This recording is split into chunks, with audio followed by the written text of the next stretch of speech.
Hi, my name is Sarah Hartman. In my group are Christiana Mendiola, Nicole Ortega, Ruby Casas, and Sergio Hernandez. And our topic is medical personnel miscommunication. According to the Journal of Patient Safety, there are many reasons and examples for miscommunication errors in healthcare.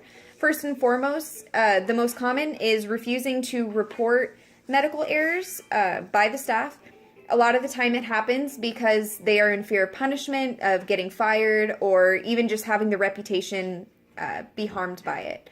Poor record keeping is another reason. Not following guidelines, lethal diagnostic errors, incomplete medical records.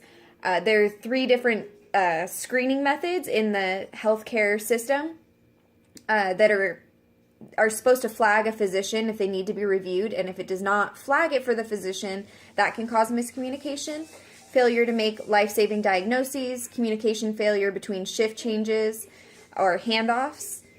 So not only do we need to better the communication between the doctors and nurses, but also between nurses and other nurses when switching shifts, and between the doctors and their patients. I also think that patients need to participate more in their healthcare and take initiative to research things and keep up to date. There are many specific examples of harms that can be done by the miscommunication errors. It can cause wound infections, vessel injuries. Some people even get the wrong operation. Post-operative respiratory distress, operative organ injury, hospital-acquired infection, and adverse drug effects.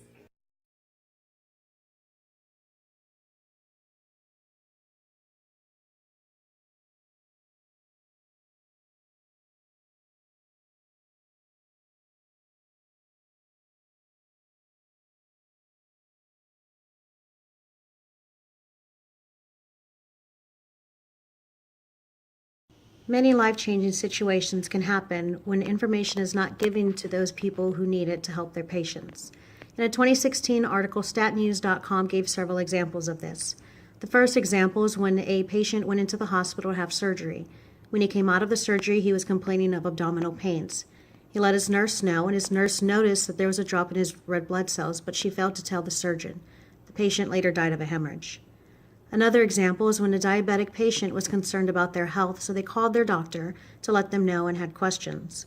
The medical staff failed to tell the doctor this, so the patient never got a call back. The patient later died because their body was not producing enough insulin. Another example of this is when a pregnant woman went into the hospital to have a C-section. She also wanted her tube tied at the same time, but the medical staff failed to tell the OB who was performing the surgery.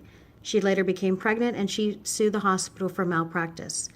These are just some examples of how severe it can be when miscommunication happens, or when communication is failed to give those to those who need to know it.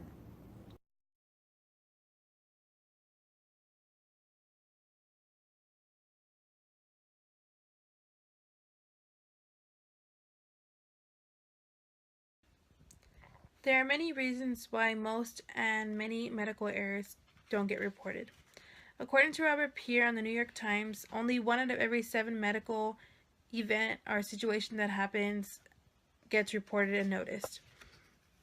He also states that some employees don't report medical situations because they think that someone else has reported it, or they think that it happens so often that it doesn't need to be reported.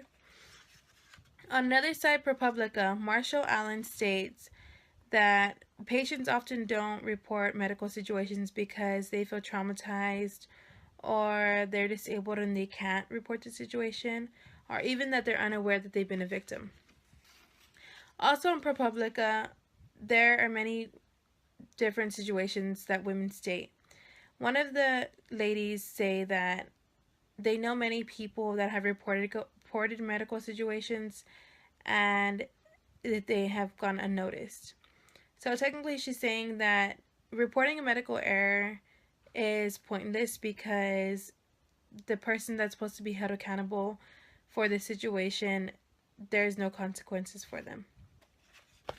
Also, another lady states that some patients don't report medical errors because of the peer pressure, and they feel intimidated by providers not to complain. So patients often feel scared to report situations because they're in fear of the punishment that will happen to them.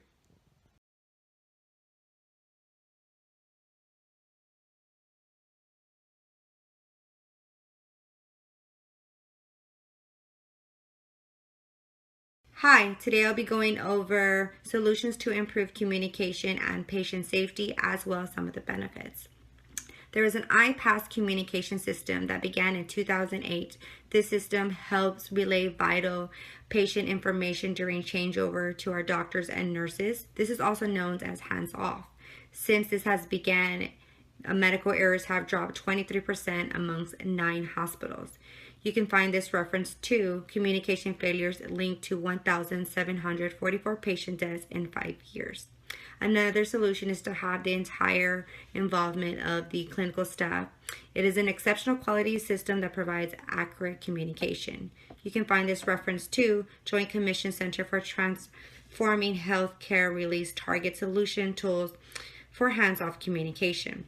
Another solution is to have the healthcare facilities have a mandatory training, not just for doctors and nurses, but as well for our front desk people to receive the same training. One of the benefits for patient safety that is beneficial for them is that there is an electronic healthcare record system that allows them to have access to medical information online. You can actually find this reference to using electronic health records to improve quality and efficiency, the experience of leading hospitals.